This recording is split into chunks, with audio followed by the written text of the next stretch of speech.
Alright, so here's my 2004 GT. It's still a 2-valve, fully built, minus the crank. Manley piston rod, ported polished heads with Comp Cam 270s with all the supporting valve train stuff. Like I said, it made 520, 441 on 93 at like 11 to 12 pounds of boost. It's got 155,000 miles on the odometer, but the engine has probably about 10 to 15, somewhere in there. It still runs really strong.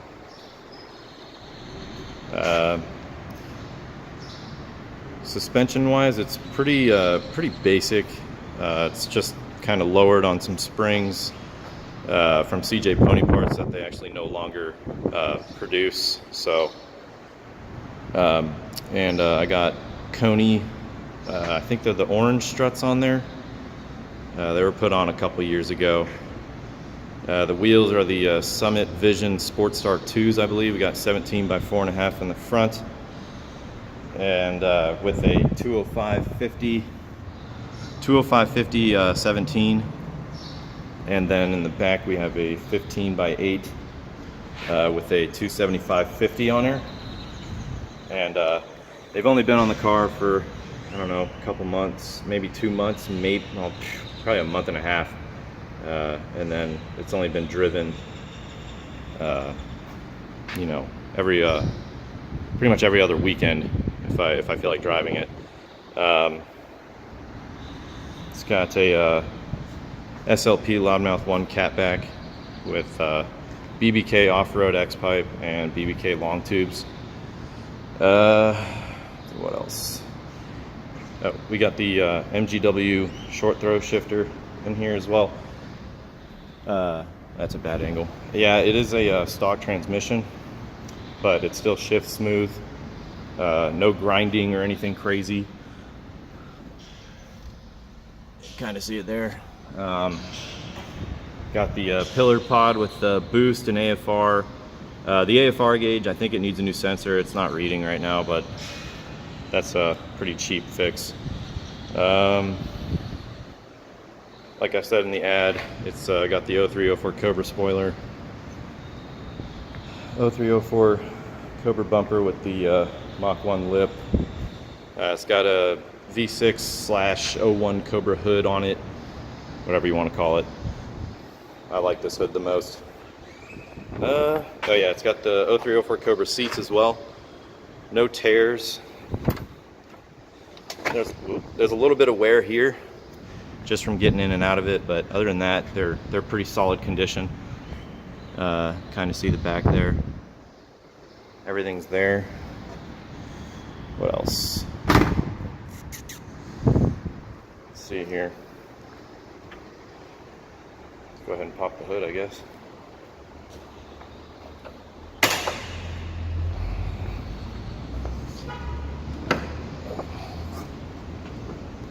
Okay, like I said, Vortec V2 SCI trim on there with a 3.25 pulley. The BBK 78mm throttle intake is what they call it. Got a Moroso catch can. It might need to be emptied. I'm not 100% sure. I haven't changed it in a little while. I've changed the oil, but I haven't checked the catch can. It's also got the 4 Innovations dual pump setup, so it's ready for E85. It just needs I think it just needs fuel rails and what else? Injectors. It needs bigger injectors. It has 60-pound injectors in there, but they're not really meant for E85.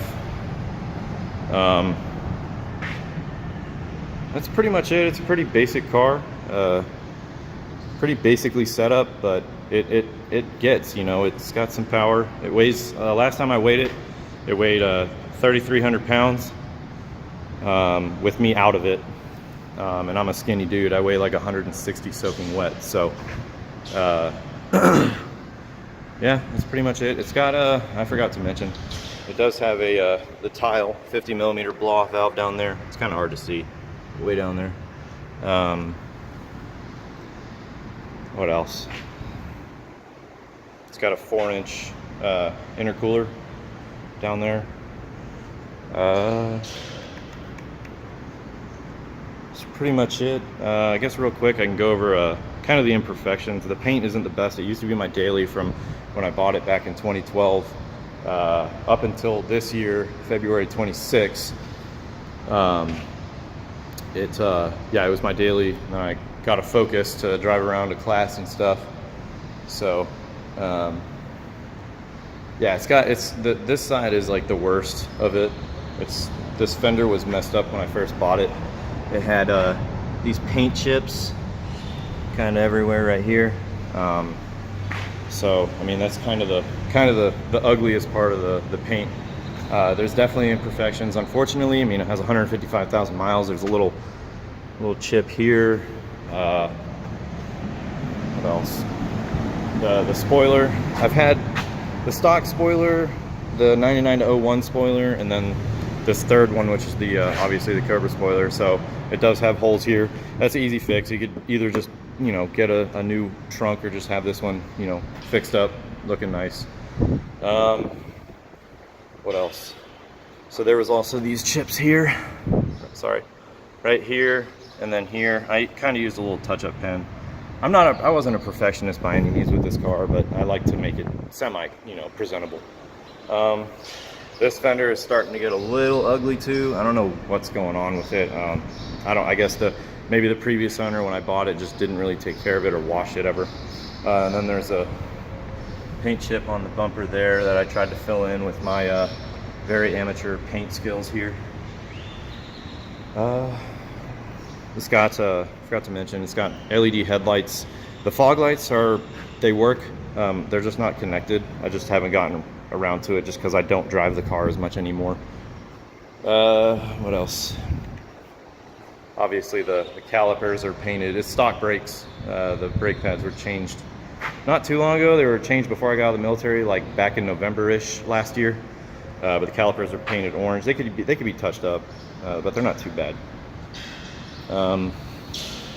It's a very loud car, like way too loud for me. I'm super over the Loudmouth 1 catback, but it sounds great at idle. I guess I could give it a start and let the video speak for itself. Go ahead and close the hood here. Oh, and also to piggyback on the paint, when I bought the hood, it had this pretty gnarly looking. It might be able to be buffed out, but I haven't tried. I just you know, threw it in storage. So, all right, let's go ahead and crank it. Also, it has the UPR stubby antenna, which I paid too much on. All right, let's go ahead and start it up.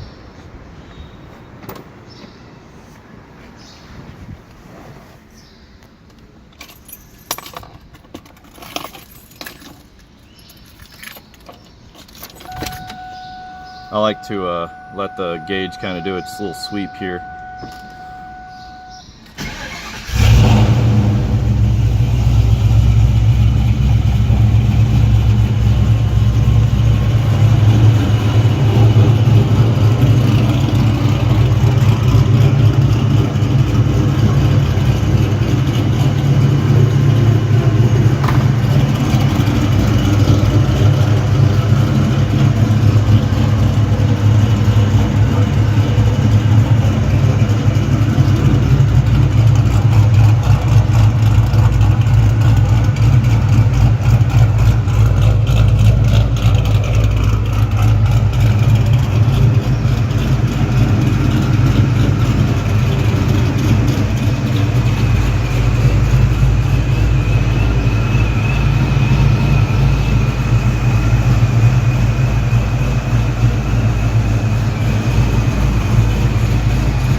Well, that pretty much wraps it up with this car.